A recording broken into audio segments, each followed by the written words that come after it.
Ada Bu Yeni, ada Pak Kristiono. Hai, semua di Kalsel tuh. Dia di kebun kayaknya. Oke, kita hari ini mau ibadah lagi. Kita mau sama-sama bersatu dalam doa sebelum kita memulai ibadah kita pada hari ini. Tuhan Yesus, terima kasih ya Bapak, kembali kami datang ke hadirat-Mu. Tuhan, terima kasih untuk segala perkenanan-Mu, sehingga kiranya kami bisa berkumpul kembali di tempat ini untuk memuji meninggikan nama-Mu ya Bapak. Biar kiranya setiap pujian kami, setiap penyembahan kami itu bisa menjadi dupa yang harum di hadapan-Mu. Biar kiranya apapun yang Tuhan mau kerjakan dalam hidup kami percaya Tuhan bahwa Tuhan yang akan memberikan yang terbaik ya Bapak.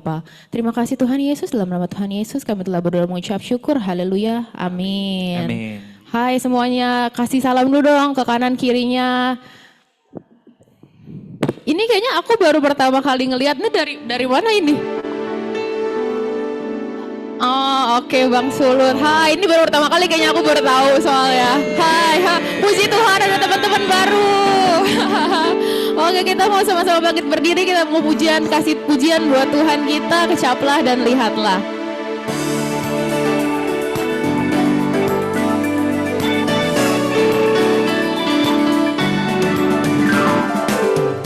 Kecaplah dan lihatlah betapa baiknya Tuhan itu.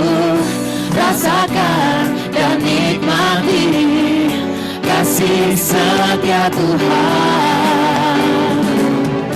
Kecaplah dan lihatlah betapa baiknya Tuhan itu.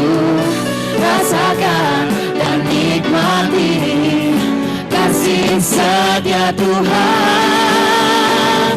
Syukur bagimu Tuhan, segala hormat bagimu Tuhan, Allah yang mengasihiku, Allah yang memeliharaku selamanya.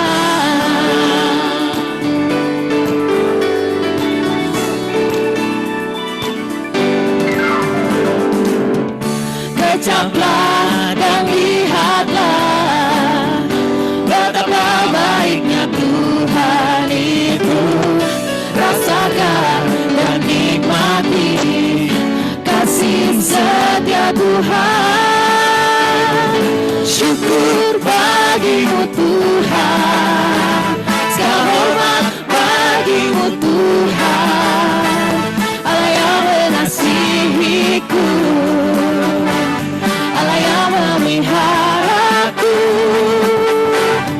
Syukur bagimu Tuhan, segala hormat bagimu Tuhan, Allah yang mengasihiku,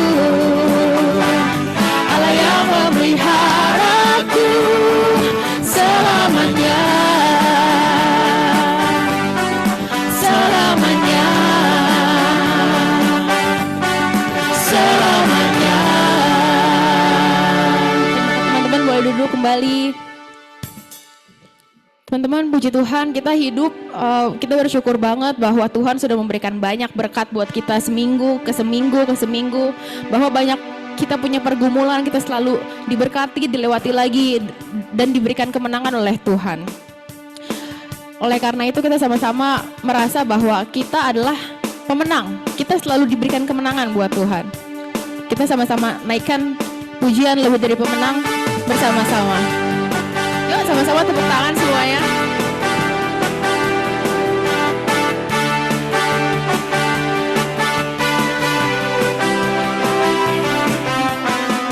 Lebih dari pemenang dalam segala perkara, iblislah dikalahkan oleh kuasa darahnya. Bila Allah di pihak kita, siapa dapat melawan? Kita lebih dari pemenang, lebih dari pemenang dalam segala perkara. Iblislah dikalahkan oleh kuasa darahnya. Jika Allah di pihak kita, siapa dapat melawan? Kita lebih dari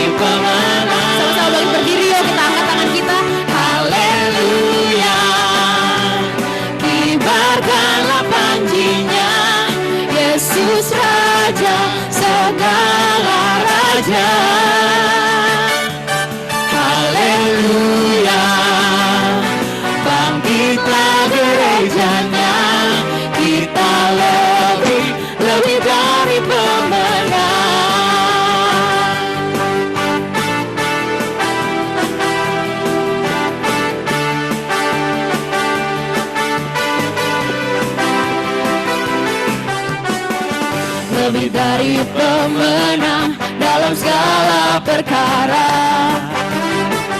Iblislah dikalahkan oleh kuasa darahnya. Jika Allah di pihak kita, siapa dapat melawan? Kita lebih dari pemenang. Haleluya, kibarkanlah panjinya, Yesus Raja segala raja. Haleluya, bangkitlah gerejanya, kita lebih dari pemenang.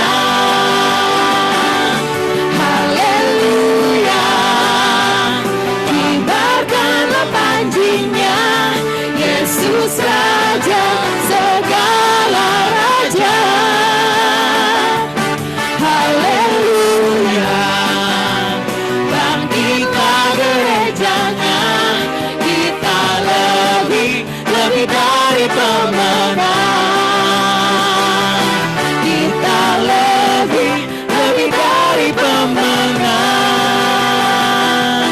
Kita lebih dari pemenang. Haleluya, puji Tuhan. Terima kasih teman-teman. Silakan duduk kembali. Tadi rekan saya Edit bilang kita bersyukur karena Tuhan boleh pimpin kita dari minggu ke minggu lewatin. Siapa yang tidak menyangka bahwa kita udah sampai di bulan Oktober di 2025. 2 bulan lagi dan kita bakal finish tahun 2025. Dan siapa yang percaya bahwa Tuhan itu baik banget dalam kehidupan kita, boleh angkat tangan yang luar biasa. Yes, kita percaya bahwa gak ada satupun hari yang Tuhan tinggalkan kita, yang Tuhan gak pegang tangan kanan kita. Tuhan selalu pimpin kita, dan hari itu kita mau mengagumi Dia, kita mau mengungkapkan ucapan syukur kita untuk setiap kebaikannya dalam apapun musim kehidupan kita. Untuk itu, mari sama-sama kita tundukkan kepala, kita mau saat teduh. Mari kita mengingat setiap kebaikan Tuhan dalam kehidupan kita. Kita mau ucapan thank you Tuhan buat kebaikan. Saya kasih waktu beberapa saat buat kita bisa mengucap syukur. Kasih dengan kata-katamu sendiri, apapun yang Tuhan kerjakan dalam kehidupanmu, lewat keluargamu, lewat karirmu, lewat apapun yang Tuhan lakukan di setiap pelayananmu. Dia adalah Tuhan yang luar biasa. Kami mengucap syukur Tuhan buat kebaikan-Mu.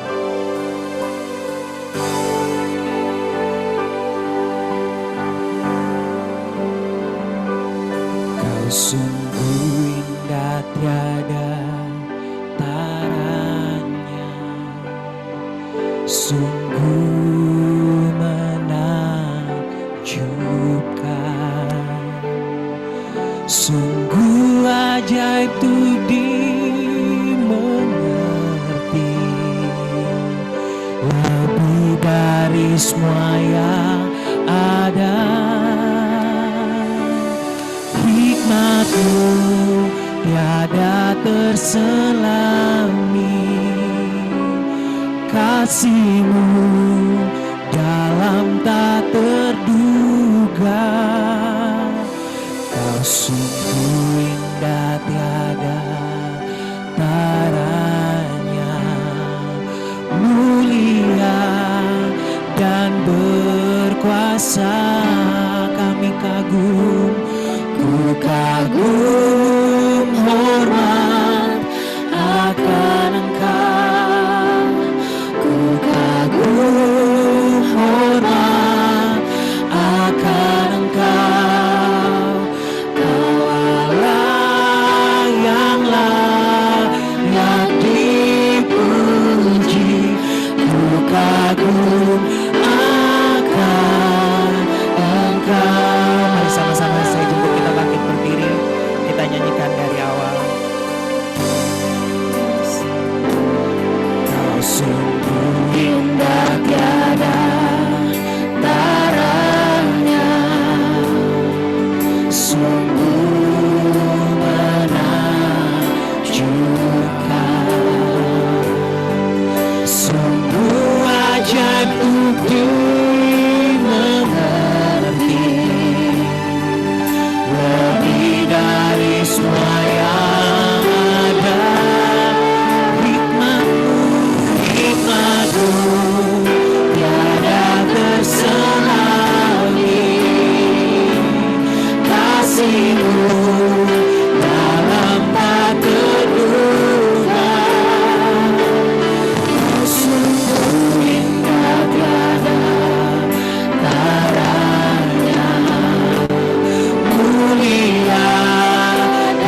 kekaguman kami akan Engkau Tuhan. Engkau Allah yang berdaulat atas hidup kami. Kami percaya Engkau memelihara, Engkau menjaga kehidupan kami semua. Tidak ada satupun dari hidup kami yang luput dari pandangan mata Allah. Kami bersyukur Tuhan kalau siang ini kami bisa berkumpul, beribadah bersama-sama. Kami percaya Tuhan hadir dan Tuhan mau berbicara untuk setiap kami. Kami serahkan seluruh hidup kami ke dalam tangan-Mu. Segala pergumulan, kekhawatiran, bahkan juga berkat yang sudah kami terima, kami percayakan semuanya ke dalam tangan Tuhan. Terima kasih Tuhan. Kami serahkan hidup kami ke dalam tangan-Mu. Dalam nama Yesus kami sudah berdoa dan kami bersyukur. Mari setiap kita yang percaya, sama-sama kita berkata, amin. Berikan tepuk tangan buat Tuhan kita, boleh? Ya, silakan duduk Bapak Ibu dan Saudara. Shalom, selamat siang, semua sehat? Puji Tuhan ya. Hari ini saya mau menyampaikan firman Tuhan ya dengan topik kemenangan yang Kristus berikan. Saya memulai dengan sebuah pertanyaan dulu kepada kita semua. Bapak Ibu Saudara, dengan jujur ya menyapa juga yang di Zoom, kalau yang mengikuti via Zoom, berapa banyak kita yang pernah merasa takut kepada kematian? Kalau banyak yang nggak angkat tangan berarti imannya udah kuat, nggak perlu khotbah lagi harusnya. Bu Angel yang angkat tangan tinggi-tinggi ya. Biasanya banyak momen takut kematian itu karena misalnya paling sering tuh orang naik pesawat. Pernah terpikir nggak sih kalau naik pesawat tuh, aduh takut gitu ya. Saya memimpin, ada satu orang pemimpin muda di gereja tempat saya mengembalakan. Dia baru kedua kali kemarin terbang ke Aceh karena ada tugas misi. Jadi pertama kali dia terbang itu masih jarak dekat ke Jawa gitu ya. Yang kedua kali dia mau terbang ke Aceh nih, kan lebih jauh ya, kurang lebih hampir 3 jam. Jadi sebelum dia terbang dia WA ke istri saya karena dia juga adalah salah satu staf guru di bimbel yang istri saya miliki. Jadi dia bilang, aduh Ci, takut banget nih mau terbang gitu ya. Takut kenapa? Karena secara fakta Bapak Ibu perlu tahu bahwa kecelakaan paling rendah itu kecelakaan pesawat.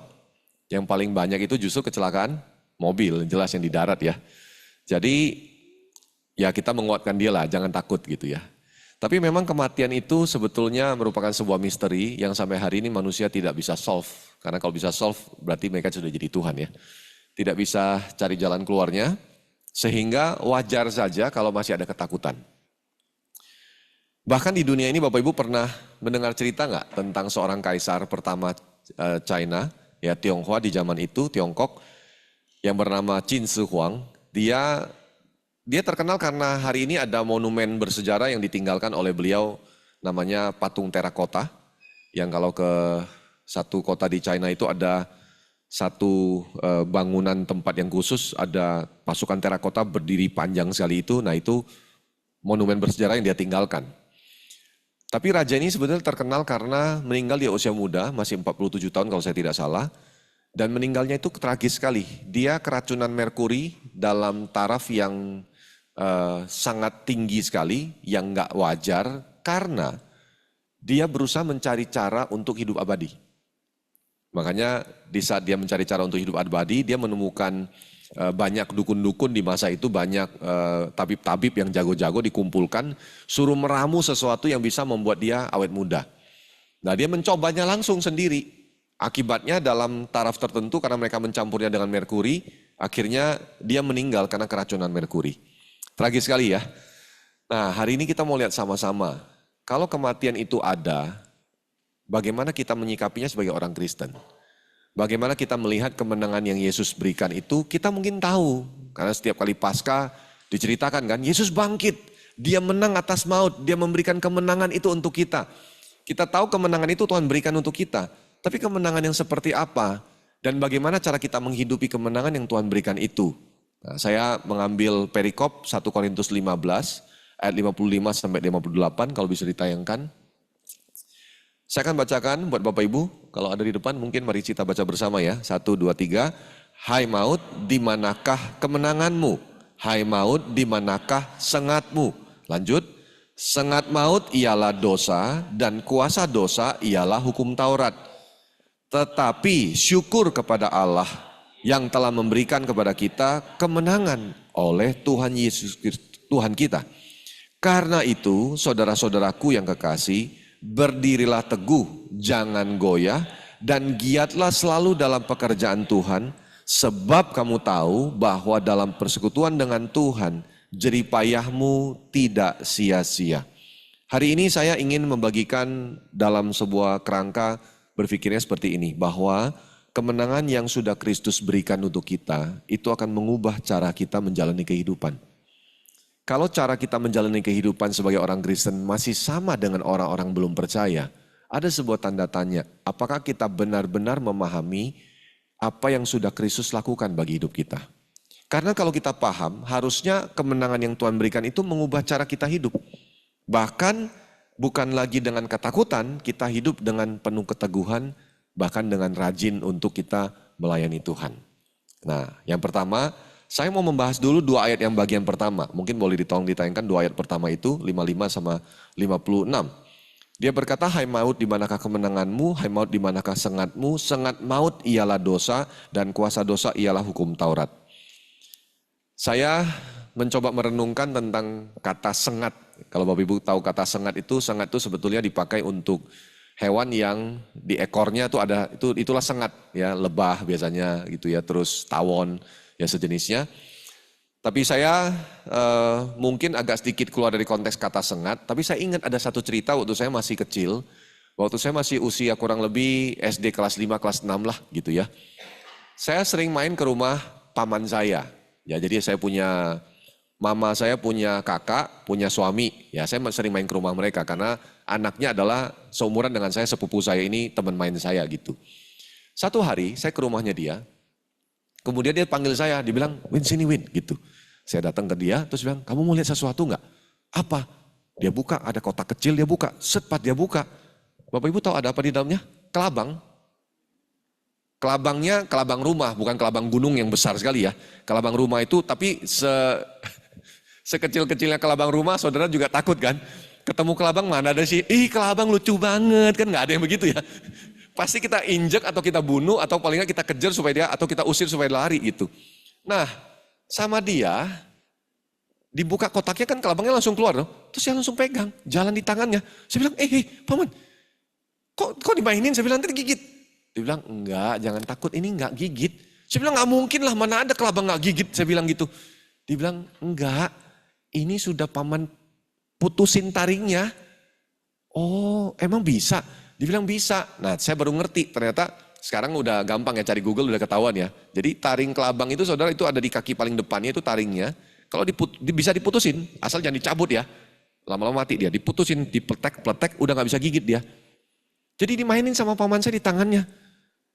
Mau tanya Bapak Ibu, lihat kelabangnya tetap ngeri gak? Tetaplah geli gitu ya, ngeri gitu kalau gigit gimana. Tapi namanya udah gak bisa gigit, ya dimainin jalan di tangan, jalan di mana juga udah gak takut gitu. Karena sudah nggak ada sengatnya, sudah nggak ada taringnya, sudah nggak bisa membawa bisanya. Oh, saya masih ingat waktu saya sudah kuliah, ada teman saya dulu di kontrakannya, dia lagi bersender di depan pintu, kan ada pintu, apa sih namanya itu, palang pintu ya, ada palang pintu, kusen pintu. Nah, namanya juga rumah kontrakan jadul daerah Binus kan gitu. Ada celah-celah semen yang udah robek kan, udah rusak gitu. Ternyata ada kelabang di dalamnya. Jadi dia lagi sender, dia nempel tangannya di itu, digigit. Oh, itu semalaman meriang itu. Harus ke klinik untuk diobatin, terus minum antibiotik atau minum obat apa untuk bisa redain panasnya. Oh, para kegigit sama kelabang. Waktu dia tahu lagi di sender, kegigit. Pas lihat ke belakang, ternyata ada kelabang di dalamnya. Kenapa saya kasih contoh ini? Karena saya berusaha berpikir, apa sih yang membuat kita bisa kurang lebih relate ya. Lihat kelabang kan ngeri ya, itu takut gitu sama kelabang. Tapi kalau udah gak ada sengatnya, ya biasa aja lah gitu. Paling dijaga supaya jangan sampai masuk ke dalam-dalam ya, kan agak geli gitu ya. Tapi gak takut lagi kita gitu. Sebetulnya inilah yang Kristus lakukan untuk kita. Melihat kematian itu memang sebuah misteri, kadang-kadang bisa ada rasa takut. Tapi seharusnya ya, orang percaya itu gak boleh lagi takut sama kematian. Kenapa Bapak Ibu? Karena bagi orang yang belum percaya, kematian itu akhir dari semuanya. Tapi bagi orang percaya, kematian itu justru adalah awal untuk masuk di dalam hidup yang kekal. Ini anugerah yang orang belum percaya tidak miliki. Ini anugerah yang kita miliki karena kematian bukan akhir, kematian justru pintu menuju hidup kekal. Wah Pak ngomongnya sih gampang, kalau anak masih kecil gimana? Sama, anak saya masih 15 dan 10 tahun. Ya masih ada pergumulan, perjuangan, saya bilang sama istri saya, ya sampai anak yang kedua lulus kuliah lah, kita sudah lega hidupnya gitu ya, mau ke ladang misi, mau nggak ngurusin gereja kota lagi, mau ke misi pun gampang gitu. Tapi kenyataan kalau anak masih kecil, kita juga kadang berpikir kalau saya nggak ada bagaimana dengan nasib mereka. Perjuangannya ada di tangan kita soalnya gitu. Tapi Bapak Ibu hari ini saya mau mengajak kita melihat firman Tuhan. Apa saja sih yang kita harus miliki dalam hidup untuk menjalaninya. Seperti seorang yang sadar bahwa dia sudah terima kemenangan dari Tuhan. Kalau kematian tidak lagi menakutkan, tentu kematian masih menjadi sebuah misteri. Karena tidak ada yang pernah ke sana gitu ya. Jadi saudara jangan percaya dengan cerita orang turun naik surga, saya nggak percaya itu sih. Gitu. Hari ini naik surga, besok turun dia kasih tahu ada di sana ada apa. Saya nggak terlalu percaya dengan hal itu karena tidak ada konteks biblikanya, kira-kira gitu ya. Tapi kalau saudara kita melihat firman hari ini, bagaimana kita menjalani kehidupan kita, harusnya ini menjadi kunci. Waktu kita menjalaninya, kita tahu apa saja yang kita perlu miliki. Yang pertama, firman Tuhan tadi berkata begini, syukur kepada Allah yang telah memberikan kita kemenangan melalui Tuhan Yesus Kristus. Saudara, pertanyaan saya, kapan terakhir kita mengucap syukur atas hidup yang Tuhan berikan? Lebih sering kita mengeluh atau lebih sering kita mengucap syukur? Hal ini terdengar sederhana, tapi dampaknya besar bagi hidup. Contoh, saya kalau ke mall, khususnya Central Park yang dekat rumah saya itu, saya lebih senangnya perginya sudah pasti bukan weekend. Kalau sudah Jumat, Sabtu, Minggu, wah itu sudah gak ketolong lah. Keluar dari parkiran saja bisa 1 jam. Dari parkiran di lantai P3 sampai turun sampai di bawah tempat untuk bayar parkir, itu bisa 1 jam pernah pengalaman. Dan saya udah agak trauma, gak mau lagi gitu. Tapi satu hari Bapak Ibu saya pergi hari Senin, karena liburnya pendeta tuh hari Senin kan. Saya pergi hari Senin dengan istri saya. Hari Senin tuh mall paling sepi lah harusnya gitu. Hari itu gak tahu kenapa. Pada jam makan siang gitu ya. Saya masuk ke mall mau parkir. Sudah muter 3 kali, 4 kali sampai 5 kali. Gak ketemu parkiran. Begitu sudah masuk putaran ketiga kali saja mulut saya sudah mulai ngeluh tuh, mulai keluar. Nah saudara, inilah kuasa bersyukur dan mengeluh itu begitu luar biasa berpengaruh pada orang di sebelah kita. Istri saya bilang, saya udahlah gak ada parkirnya putar aja sampai dapat gak apa-apa. Saya bilang iya tapi ini jembelin banget nih kok bisa sih hari Senin gitu. Iya kamu ngeluh gak buat parkiran itu muncul tiba-tiba ada kan dia bilang. Bersyukur aja lah masih bisa ke mall. Banyak orang di luar sana gak bisa ke mall dia bilang gitu. Oh ya benar juga gitu. Tapi kadang-kadang mulut saya gak tahan tuh pengen ngeluh. Aduh gimana sih ini apa sih ini ada acara apa sih gitu. Kadang kita tuh lata keluar dari mulut kita. Bapak Ibu hari ini firman Tuhan mengingatkan kita. Marilah kita kembali bersyukur. Nah tapi bersyukurnya atas dasar apa? Kalau saya bersyukurnya atas dasar tiba-tiba parkiran muncul, berarti kalau tidak ada parkiran saya mengeluh. Kalau saya bersyukurnya karena hidup saya sedang cukup, berarti waktu saya mungkin sedang ngalamin problem tidak cukup saya bisa mengeluh. Kalau saya bersyukurnya hanya karena semuanya dilancarkan, berarti kalau ada masa ketika ada sesuatu yang tidak lancar, saya akan mengeluh. Berarti syukur kita dasarnya apa? Sehingga dasar itu tidak tergoyahkan. Saya selalu percaya begini Bapak Ibu, dalam hidup selalu harus ada satu fondasi yang tidak boleh digoncangkan, yang harus kita pegang kuat-kuat. Dan tidak lain tidak bukan, hanya Tuhan kita, Yesus Kristus. Hanya firman, hanya kebenaran, hanya apa yang sudah dia lakukan, yang sudah tidak bisa di reverse gitu loh, sudah gak bisa dibalik ke sana untuk di undo atau digagalkan lagi, gak bisa, sudah dilakukan. Makanya hari ini firman Tuhan berkata, syukur kepada Allah karena kemenangan Yesus Kristus berikan. Bapak Ibu saya mau bilang begini, hidup kita seharusnya penuh dengan ucapan syukur. Bukan karena keadaan selalu baik. Amin gak? Tapi karena apa? Karena kita tahu bahwa di dalam Kristus, Bapak Ibu dan saya ini sudah beroleh kemenangan. Sudah gak perlu takut sebetulnya terhadap kematian. Ini kita perlu bersyukur. Tiap pagi waktu kita buka mata, kita perlu bersyukur Tuhan. Hari ini aku bersyukur atas penjagaan, pemeliharaan Tuhan. Tapi di luar dari semua ini Tuhan, kalau aku buka mata tiba-tiba aku sakit misalnya. Aku buka mata tiba-tiba aku ngalamin begini. Bapak Ibu kami lagi ngalamin sesuatu di jemaat, baru kemarin persis. Karena kami punya ibadah khusus untuk orang-orang yang dari perantauan timur, artinya orang-orang Kupang. Jadi satu masa Bapak Ibu kami merenung bagaimana kami bisa gembalakan juga bukan hanya jemaat yang datang secara rutin, tapi juga orang-orang di rumahnya, pembantu rumah tangganya, keamanannya dan lain-lain yang perlu dijangkau. Kami dorong mereka untuk mereka mulai menjangkau. Dan Bapak Ibu ternyata terjadi. Mereka berhasil bawa orang-orang yang mereka layani di rumah mereka, pembantu mereka, satpam mereka dan lain-lain bertobat, percaya Yesus, datang ke ibadah.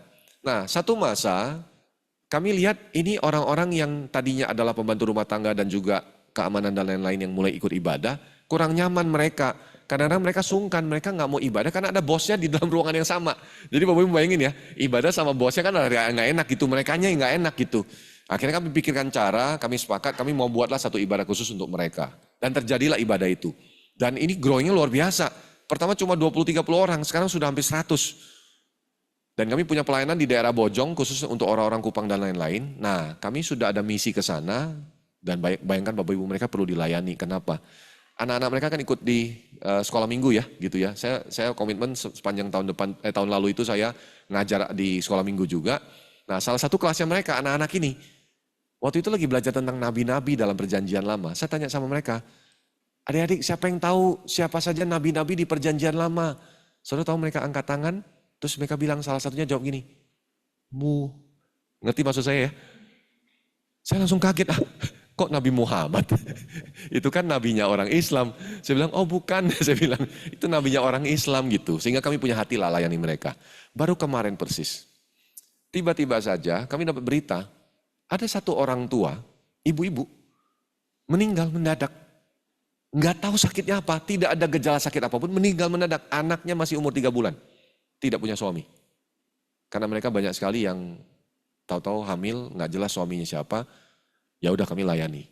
Meninggal ini, anaknya masih umur 3 bulan. Wah, hal begini kan mendukakan ya. Komunitasnya juga berduka, kami langsung turun tangan untuk handle semua. Menghadapi situasi begini Bapak Ibu, sulit. Untuk bersyukur sulit. Sebagai keluarga dari mungkin keluarga dekat dari ibu ini, ditinggalkan anak umur 3 bulan, istri saya tanya kepada pemimpin ibadah ini, anak ini siapa yang handle nanti ke depannya? Nah ini belum tahu Kak, dia bilang, siapa nanti yang mau nampung? Ada saudara-saudaranya? Ada, cuma saudara-saudaranya juga kekurangan, bukan orang-orang mampu kalau belum tentu siap juga. Wah ini sebuah proses yang gak mudah. Nah kadang-kadang menghadapi situasi seperti ini, kita belum tentu mudah loh untuk bersyukur. Bagaimana mungkin Tuhan kami bersyukur, saudara kami sudah pulang ke sorga. Oh bersyukur dong, harusnya memang sih sudah pulang ke sorga. Tapi pulang meninggalkan anak umur 3 bulan, mungkinkah kita mampu bersyukur? Nah makanya harus ada fondasi yang kuat untuk tetap bersyukur karena apa? Enggak ada hal yang lain. Karena Yesus sudah berikan nyawanya untuk kita. Dia berikan kemenangan itu untuk kita sehingga kita patut untuk bersyukur. Bagaimana kalau ada tantangan dalam hidup? Ya makanya kita harus melihat ayat berikutnya. Kalau ada tantangan di dalam hidup, apa yang kita harus hadapi dan bagaimana kita menghadapinya. Dia berkata begini, karena itu saudara-saudaraku yang kekasih, berdirilah teguh. Jangan goyah. Kenapa nasihat ini perlu diberikan kepada jemaat Korintus? Karena ada beberapa hal Bapak Ibu. Jemaat Korintus di masa itu banyak pengajaran sesat, sehingga mereka harus teguh dalam iman, tidak boleh goyah. Tapi selain itu, jemaat-jemaat di Korintus juga, di masa itu kita tahu bahwa Roma menjajah Israel dan orang-orang percaya itu bukan hanya menghadapi aniaya dari sisi Roma yang menjajah, tapi juga dari orang Yahudi sendiri yang memang bukan percaya Yesus. Sehingga mereka hidup dalam kesulitan. Mereka dikucilkan, mereka dibuat sedemikian rupa supaya mereka susah. Sehingga mereka harus kembali kepada kepercayaan lama mereka. Makanya Paulus berpesan, berdiri teguh jangan goyah. Menghadapi bukan hanya ajaran sesat, juga kesusahan hidup. Bapak Ibu Saudara, hari ini Tuhan mengingatkan kita supaya kita berdiri teguh dan jangan goyah. Sekalipun ada kesusahan dalam hidup. Mungkin hari ini kita semuanya fine, tapi one day kita bisa dihadapkan dengan sebuah kesusahan. Saya sudah beberapa kali cerita dengan Bapak Ibu, saya lewati tsunami, saya lewati masa-masa orang tua saya sakit, dan sekarang juga Papa saya masih Parkinson dan ada di rumah. Saya harus menemani dia, merawat dia, berproses dengan hidup. Tapi saya selalu percaya bahwa kalau kita berpegang teguh sama Tuhan, hidup kita nggak mudah goyah. Kalau ada tantangan yang Tuhan izinkan, hari ini saya menguatkan Bapak Ibu Saudara bahwa Tuhan ada. Tuhan bersama dengan kita. Tuhan setia. Dia pasti memelihara dan menjaga kita. Walaupun tantangannya begitu nyata, hidup di Indonesia tidak makin mudah, makin sulit. Tapi percayalah bahwa kalau Tuhan ada, kita boleh teguh. Kita tidak goyah. Makanya hari ini wujud dari keteguhan hati kita, nah kita perlu belajar begini. Saya selalu yakin begini, keteguhan dan ketidakgoyahan kita itu tidak bisa hanya dilalui dengan pasif. Saya mempercayai sebuah keteguhan yang sifatnya aktif. Keteguhan aktif itu gimana sih maksudnya? Kalau saya teguh di dalam Tuhan, saya percaya saya tidak menyimpannya buat diri saya sendiri. Saya pasti membagikannya buat banyak orang. Walaupun hari ini saya bukan pendeta pun Bapak Ibu, kalau anggaplah saya tidak ada di jabatan pendeta. Tapi karena saya mengalami banyak keteguhan dari Tuhan, saya nggak mungkin diam mulut saya untuk tidak berbicara, untuk tidak melayani orang lain, untuk tidak berbagi kepada orang lain. Makanya Firman bilang begini, karena itu berdirilah teguh, jangan goyah, dan giatlah selalu dalam pekerjaan Tuhan. Nah, jangan salah ya, kata pekerjaan Tuhan di sini itu tidak dibatasi hanya dalam konteks pelayanan yang di gereja. Tidak hanya dibatasi dalam konteks pelayanan persekutuan doa seperti ini.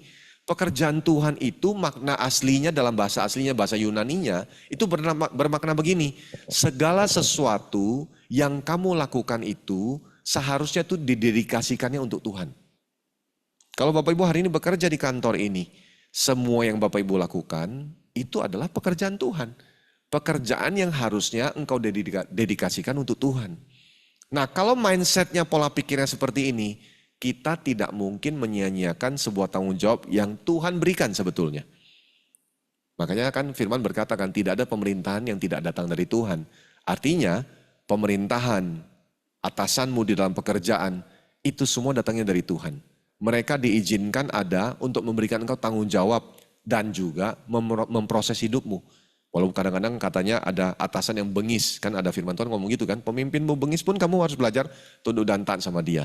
Nah saudara, dalam konteks ini firman Tuhan ingatkan kita begini, keteguhan kita itu wujud nyatanya, supaya kita juga berjalan dalam keteguhan itu tidak berhenti-berhenti karena kita juga punya keteguhan yang aktif. Di mana kita wujudnya adalah kita giat dalam pekerjaan Tuhan. Giat untuk mendedikasikan apapun yang kita kerjakan hari ini kepada Tuhan. Hari ini apa yang Tuhan percayakan dalam hidupmu? Bukan hanya pekerjaan dalam kantormu, tapi juga membesarkan anak-anakmu, bersama dengan pasanganmu, merawat orang tuamu, memelihara apapun yang Tuhan percayakan. Itu adalah kepercayaan dari Tuhan yang perlu engkau dedikasikan kembali kepada Tuhan. Kalau engkau menjalaninya dengan sembarangan, berarti tanpa disadari mungkin saja engkau sedang tidak teguh. Dan lama-kelamaan engkau akan goyah. Karena engkau tidak ada di dalam pekerjaan Tuhan. Tidak giat di dalamnya. Nah saya mempercayai bahwa orang yang giat dalam pekerjaan Tuhan itu karena dia tahu bahwa yang menanti di ujung sana adalah mahkota. Bapak Ibu, seorang petani, waktu dia menabur benih, sebelum dia nabur benih dia menggemburkan tanah, kemudian dia menabur benih. Waktu dia dengan rajin menggemburkan tanah, membajak sawahnya, menabur benih, harapan dia sederhana kok. Dia sudah melihat jauh di depan sana akan ada waktu panen. Petani saja yang mengerjakan itu, dia punya pengharapan akan panen. Pasti panen enggak? Belum tentu. Karena banyak petani di luar sana gagal panen. Betul kan? Nah saya mau beritahu Bapak Ibu, kita itu di atasnya petani itu. Maksudnya apa Pak? Waktu saudara menabur benih, giat dalam pekerjaan Tuhan. Saudara mesti tahu begini, saudara tidak mungkin gagal panen. Karena yang menanti di sana itu pasti. Makanya waktu Yesus bilang gini kepada murid-murid di dalam kitab Yohanes, aku akan pergi ke tempat di mana aku pergi, kamu gak bisa datang. Murid-murid langsung bingung, ini mau kemana? Filipus langsung bertanya, guru mau kemana? Yesus bilang gini, kamu jangan takut, jangan khawatir. Di sana nanti aku akan sediakan tempat untuk kamu. Bapak Ibu Saudara, ini bukan janji hanya buat murid-muridnya di masa itu, tapi ini janji juga buat kita semua yang percaya. Ketika engkau menabur, giat di dalam pekerjaan Tuhan, giat mendedikasikan semua yang kau kerjakan kepada Tuhan, artinya tidak sembarangan dong mengerjakannya, karena kau percaya bahwa engkau sedang melakukannya untuk Tuhan, maka jaminanmu pasti, engkau tidak mungkin gagal panen. Apa yang Tuhan sediakan di sana, itu buat kita semua. Makanya orang yang memahami hidup yang seperti ini, dia akan menjalaninya dengan semangat saja. Bersyukur, tidak goyah, tetap teguh, dan terus mendedikasikan semuanya untuk Tuhan. Nah, pertanyaannya hari ini adalah, sepanjang kita sudah melakukan semua yang kita kerjakan hari ini dalam hidup, apakah kita terus ingat bahwa semua aspek ini didedikasikan untuk Tuhan? Saya percaya, saudara dengan khusus mengambil waktu untuk bisa berkumpul hari ini, setiap hari Jumat ini, karena pasti ada kerinduan ya untuk diingatkan dari firman, apa sih yang Tuhan mau bicara. Saya benar-benar berdoa, sebelum saya datang saya bilang, Tuhan saya rindu loh supaya orang-orang yang saya jumpai hari ini mereka diingatkan kembali. Bukan sekedar diingatkan kembali untuk beribadah, tapi diingatkan untuk satu, tetap bersyukur walaupun tantangan ada dalam hidup. Yang kedua, untuk teguh, jangan goyah. Saya yakin tidak kebetulan kalau ternyata ada di antara Bapak Ibu yang sedang mulai goyah karena pergumulan, karena godaan hidup. Teguhlah kembali, jangan goyah. Dan kembalikanlah semua yang kau kerjakan hari ini kepada Tuhan. Jangan sembarangan hidup, jangan sembarangan lakukan sebuah tanggung jawab. Dedikasikanlah itu untuk Tuhan. Tuhan, waktu aku membesarkan anakku, aku mau dedikasikan untuk Tuhan. Loh, saya nggak sembarangan, saya benar-benar jaga anak-anak saya supaya imannya teguh, tetap. Nggak saya biarkan, saya telantarkan. Waktu saya hidup bersama dengan istri saya, sebagai suami dan istri, saya mau dedikasikan ini untuk Tuhan, pernikahan saya. Waktu saya bekerja hari ini, saya mau dedikasikan untuk Tuhan. Saya sering bilang kepada staf di gereja, karena biasanya dalam lumbung yang paling cepat mati kan. Karena nggak tahu di dalamnya ada makanan yang begitu kaya luar biasanya. Saya bilang sama mereka, kalian staf di dalam gereja, makanan rohani yang paling banyak di dalam sini. Tapi jangan sampai kalian tidak makan rohani, tapi malah kalian mati rohani. Karena kalian lupa bahwa semua yang Tuhan hari ini percayakan harus dikembalikan kepada Tuhan. Lakukanlah seperti untuk Tuhan, bukan untuk manusia. Kalau hari ini kita mungkin mulai lalai dalam apapun tanggung jawab itu, marilah kita kembali. Karena saya percaya semua ini kita mau kerjakan karena kita tahu kekekalan menanti kita. Melihat hidup kepada kekekalan itu adalah jalan yang terbaik, cara yang terbaik untuk kita teguh dan tidak mundur lagi. Saya sedang menyelesaikan tesis S2 saya di teologi dan saya mau berkata bahwa saya berpikir tadinya saya kuliah teologi akan menambah banyak pengetahuan saya, ternyata benar memang, tapi di luar dari itu ada satu hal yang lebih signifikan. Ternyata itu menambah keteguhan iman saya untuk saya melangkah kepada bukan lagi apa yang saya lihat di dunia, tapi apa yang kekal di sana. Makanya tidak heran Bapak Ibu, ada banyak tokoh-tokoh misionaris, pahlawan-pahlawan iman, termasuk dalam Alkitab murid-murid Yesus, yang rela memberikan kepalanya untuk Tuhan. Karena mereka tahu bahwa hidup di dunia ini sementara, hidup kekekalan itulah yang menanti kita. Amin Bapak Ibu Saudara ya. Mari kita bangkit berdiri, mari kita berdoa. Saya bacakan satu kalimat terakhir buat kita semua ya. Kematian sudah tidak lagi berkuasa Bapak Ibu karena Kristus telah bangkit dan memberikan kemenangan itu bagi kita. Marilah kita hidup dengan penuh syukur. Berdiri teguh dalam iman, tidak mudah digoyahkan oleh keadaan, dan giat selalu dalam pekerjaan Tuhan. Sebab satu hal yang pasti, ayat firman Tuhan bilang tadi kan, setiap jerih payah di dalam Tuhan tidak pernah sia-sia. Mari tutup mata, mari berdoa dan bersyukur kepada Tuhan. Mari Bapak Ibu Saudara, hari ini saya mengajak kita semua, engkau tidak perlu mengikuti saya berdoa, tapi saya rindu Bapak Ibu Saudara mengucap syukur dari dalam hatimu. Mengucap syukurlah kepada Tuhan atas apa yang Dia sudah kerjakan. Terima kasih Tuhan atas pengorbanan-Mu, atas kemenangan yang Tuhan sudah berikan bagi kami. Kemenangan yang Tuhan berikan itu tidak pernah sia-sia, karena kami selalu hidup hari ini dengan ucapan syukur. Tuhan ampuni kami kalau mungkin kami kadang masih mengeluh, atau bahkan sering mengeluh. Tuhan, kami mau hidup di dalam ucapan syukur senantiasa. Karena kami tahu Tuhan selalu ada bagi kami. Dan hari ini aku berdoa Tuhan bagi setiap saudaraku di tempat ini.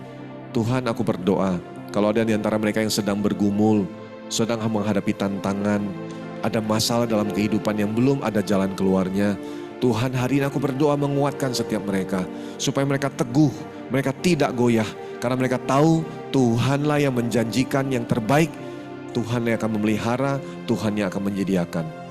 Hari ini aku berdoa, supaya setiap anak-anakmu di tempat ini tetap kuat, tetap teguh, tidak goyah. Sekalipun keadaan tidak sedang baik-baik saja, tapi keteguhan hati kami taruh di dalam Engkau Tuhan. Dan hari ini kami berdoa, supaya semua kami tidak terkecuali siapapun di ruangan ini, kami belajar untuk terus giat di dalam pekerjaan Tuhan. Mendedikasikan semua tanggung jawab yang Tuhan berikan kembali kepada Tuhan. Keluarga kami, pekerjaan kami, pelayanan kami, semua hal yang Tuhan percayakan hari ini, Tuhan kami kembalikan kepada Tuhan. Kami mau giat di dalamnya supaya hidup kami jadi berkat. Kami mau keteguhan kami aktif jadi kesaksian bagi banyak orang. Tuhan, biarlah ini terjadi di dalam kehidupan setiap kami. Terima kasih Tuhan. Kami serahkan seluruh hidup kami ke dalam tangan-Mu. Kami percaya jerih payah kami di dalam Tuhan tidak pernah sia-sia. Hidup kekal menanti kami, yang terbaik Tuhan sudah sediakan. Terima kasih Tuhan. Kami serahkan seluruh hidup kami ke dalam tangan-Mu. Berkat Tuhan menyertai kami semua. Dalam nama Yesus kami sudah berdoa dan kami bersyukur. Amin. Amin. Saya serahkan kembali dulu. Ada pengumuman mungkin?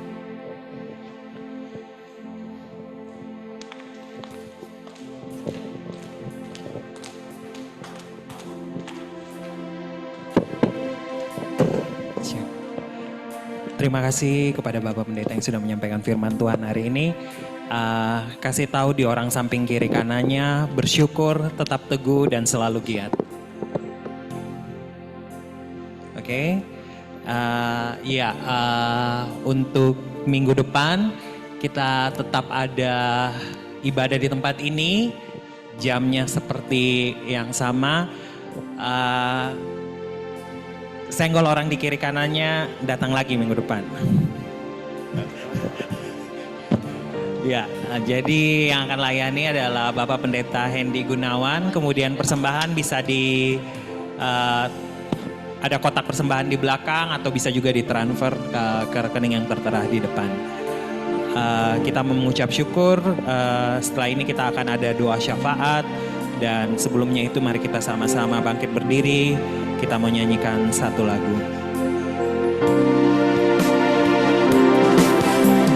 Layak dipuji, disembah, Kaulah yang bertata, dulu, sekarang, dan selamanya.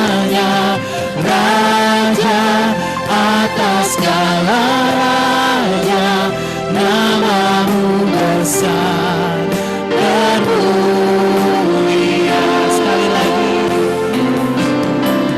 Layak dipuji, disembah, Kaulah yang bertata, dulu, sekarang, dan selamanya. Raja atas segala raja, nama-Mu besar bermulia.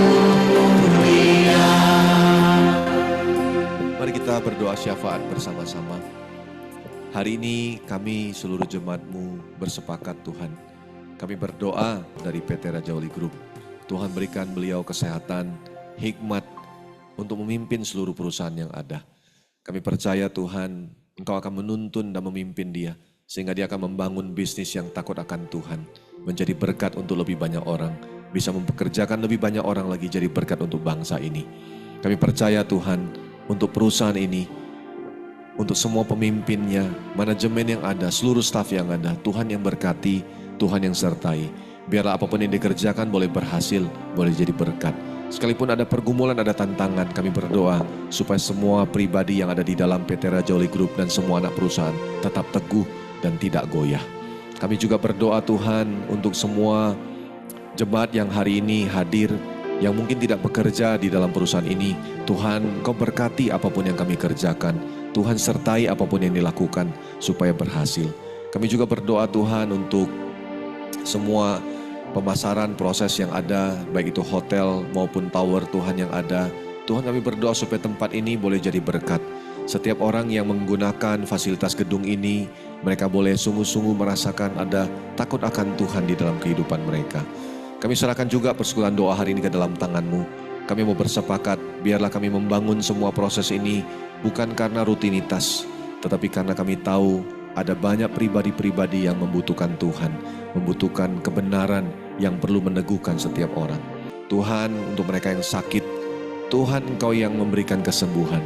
Roh Kudus, Engkau yang menjamah setiap tubuh dan bagian tubuh yang sakit, sehingga kesembuhan boleh terjadi. Kami sungguh percaya Tuhan, tidak ada yang mustahil di dalam Tuhan. Semuanya mungkin karena Allah kami berkuasa, maha kuasa, sehingga tidak ada penyakit yang bisa membuat orang-orang itu meninggal atau bahkan mungkin mendatangkan hal yang buruk, tapi justru kesembuhan boleh Tuhan nyatakan. Terima kasih Tuhan. Hari ini kami mau berdoa bersepakat untuk bangsa dan negara kami. Tuhan, kami tahu situasi menurut mata manusia terlihat seolah-olah sulit, tidak baik. Tapi kami percaya di dalam tangan Tuhan ada maksud Allah yang akan dinyatakan untuk bangsa ini. Tuhan, kami percaya sekalipun kesulitan ada, biarlah semua tantangan dan kesulitan yang ada akan membawa banyak orang yang belum percaya untuk percaya kepada Tuhan. Kami berdoa supaya ketiadaan jalan keluar buat banyak orang itu akan membawa orang-orang itu kepada Tuhan. Dan juga untuk kami gereja Tuhan, orang-orang percaya, biar kami bangkit, kami jadi berkat, jadi kesaksian bagi banyak orang. Terima kasih Tuhan. Mari seluruh jemaat yang hadir hari ini, angkatlah kedua tanganmu kepada Tuhan. Terimalah berkat, penyertaan, pemeliharaan dari Bapa yang di sorga. Kasih yang dinyatakan melalui anaknya Tuhan kita Yesus Kristus.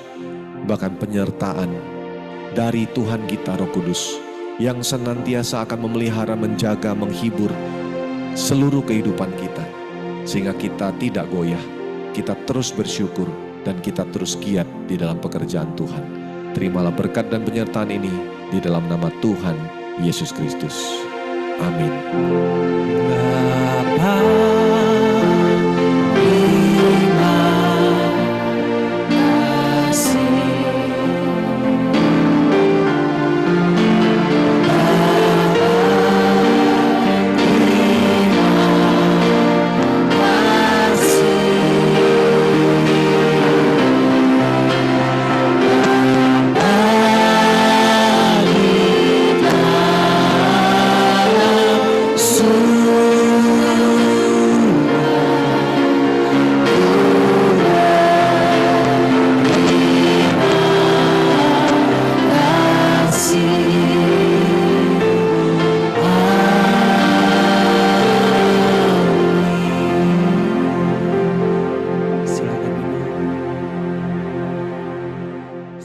Saat teduh.